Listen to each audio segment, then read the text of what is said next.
General साहब, ये खबर ये है कि रूस की एयरफोर्स जो है अब राजधानी कीव के बेहद नजदीक पहुंच चुकी है। रूस के फाइटर जेट्स राजधानी कीव के आसमान पर मंडरा रहे हैं। कीव से सिर्फ 15 किलोमीटर दूर की तस्वीर आपको हम दिखाएंगे। यूक्रेन एयरफोर्स का MiG-29 और रशियन एयरफोर्स के Su-35 आमने सामने दिखाई दिए हैं और ये सब कुछ कीव के, आप समझ लीजिए, बिल्कुल आउटस्कर्ट्स पर हो रहा है। शुरू हो गए, सौरभ तस्वीरों में नजर आ रहे हैं। जी हाँ, फाइटर जेट्स देखिए आसमान में आपको दिखाई देंगे, हेलीकॉप्टर्स आपको कीव के आसमान में उड़ते हुए दिखाई देंगे। इसका मतलब साफ है कि अब राजधानी कीव में अगर कोई यूक्रेनियन फौजें बाकी हैं तो वो कुछ रेजिस्टेंस दिखाएं तो दिखाएं, वरना रूस ने जो चाहा था, जो जनरल साहब कह रहे हैं तख्ता पलट, वो बस अब चंद घंटों दूर है। और सबसे इंपॉर्टेंट चीज क्या होती है, जब ये कार्रवाई करते हो सबसे पहले किया जाता है एयर सुपेरिटी। अगर मैं आपका ध्यान ले जाऊं 1971 में भी, तो हमारी जो ढाका में जाना, और ढाका में इतनी आसानी से हमने पैरा ड्रॉप किया था एक ब्रिगेड को, उसकी वजह थी कि हमने एयर सुपेरिटी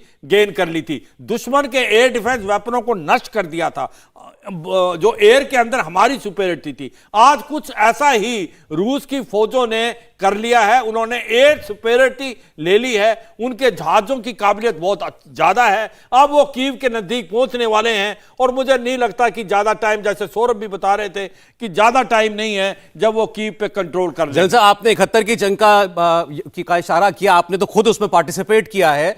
उसमें उस वक्त ये कहा जाता है कि पाकिस्तान की फौजें ऐसा नहीं कि जमीन पर बिल्कुल खत्म हो गई थी, लेकिन भारत के जो एयर स्ट्राइक हुई, गवर्नर हाउस में जनरल नियाजी बैठे थे और जब वहां पर बम गिराया तो जनरल नियाजी हड़बड़ा गए, कांप उठा वो शख्स, और उसके बाद उन्होंने सरेंडर कर दिया। तो ये आपके हवाई ताकत का नतीजा होता है। बिल्कुल बिल्कुल, देखो इसमें कोई शक नहीं, जो आप बता रहे हैं मैं बिल्कुल इससे सहमत हूं, क्योंकि उस टाइम भी पाकिस्तान की जो फौज की काबिलियत थी वो कुछ देर लड़ सकते थे, मगर जो साइकोलॉजिकल वारफेयर भारत ने खेला और जिस प्रकार से हम ढाका में चले गए डायरेक्ट, और हमने जाके गवर्नर हाउस को अटैक किया, उसने हिला दिया नाजी को और वो घबरा गए कि भारत की फौज तो बिल्कुल नजदीक आ गई है, और वो उसने सरेंडर करने के लिए इसको मजबूर कर दिया। यह सच्चाई है, ऐसा ही कुछ मेरे को लग रहा है। जो लगातार हम आपसे बात कर रहे हैं कि ज्यादा टाइम नहीं लगेगा रूस को, तो वो ज्यादा या कम कितना वक्त होगा? मैं ये कह रहा हूं आपको, ज्यादा से ज्यादा 24 घंटे,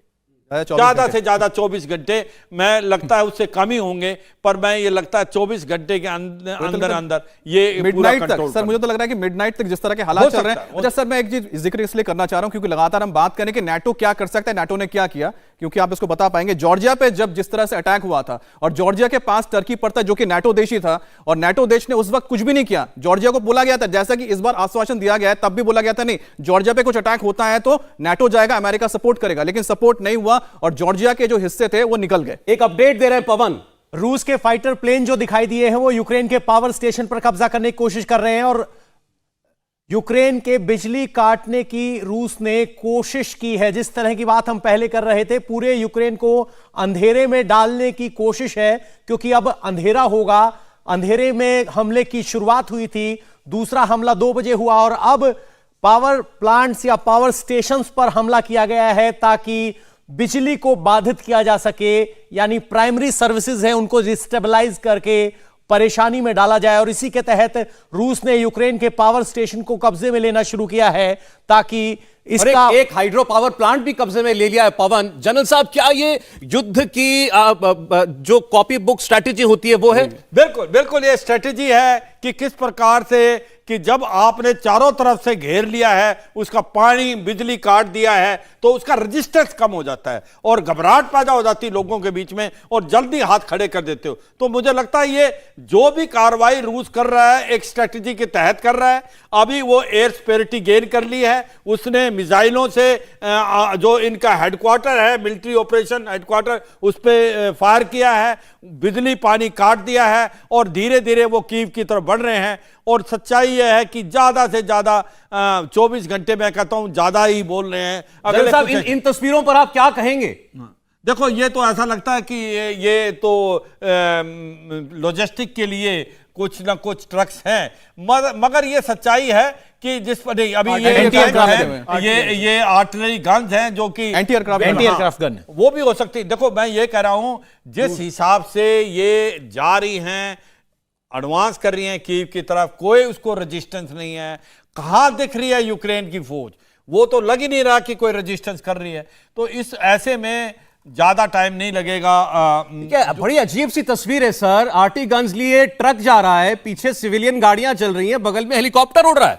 और बिल्कुल बिल्कुल, क्योंकि है क्या, कोई रेजिस्टेंस नहीं है, कोई भी यूक्रेन की फौज मुझे नजर नहीं आ रही है। क्या ये समझा जाए कि वहां एडमिन चेंज जो होना है उसके लिए पूरा प्लान लेकर जो सिविलियन अधिकारी हैं वो जा रहे हैं? क्योंकि जिस तरह से सिविलियन गाड़ियां हैं, एस्कॉर्ट करने के लिए एयर कवर है आपके पास, आगे मिलिट्री की गाड़ियां हैं, और इस पूरे अगर कॉन्वॉय को देखें तो ऐसा लग रहा है जैसे कीव को अगर कब्जे में लेना है तो आपको एक एडमिनिस्ट्रेशन चाहिएगा, और वो एडमिनिस्ट्रेशन यहां जा रहा है।